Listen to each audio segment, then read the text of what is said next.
Sometimes we need to solve for an angle in a right triangle when we are given two sides. We can use a trig function for this as well.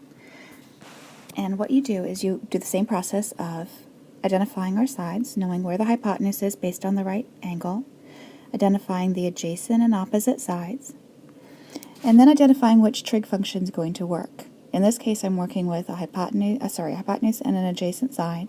So I'm going to work with cosine, because cosine is adjacent over hypotenuse.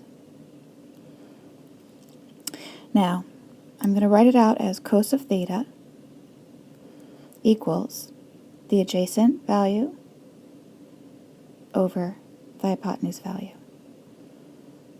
So far, so good? Notice that remember this is our variable in essence. This is what we're solving for. And the way that you solve this is you're actually going to use the arc cosine, or your cos to the -1 of the 5/12 is going to be equal to your theta value. On your calculators, you might see that as a cos, all right? It's in essence a second function. So when you are typing in on your calculator just cos, what you want to do now is do second function. This is in your calculator.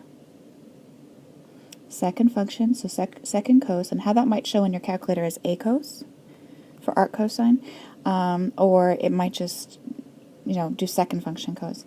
And then you're going to put in the parenthesis here, 5 divided by 12, and close that. In which case we get 65.367, and again what we're going to do is then say theta is approximately round to three significant figures, 65.4, and remember this is degrees, and it's always good to go back and check and see, does it make sense that this angle is 65.4 degrees, okay?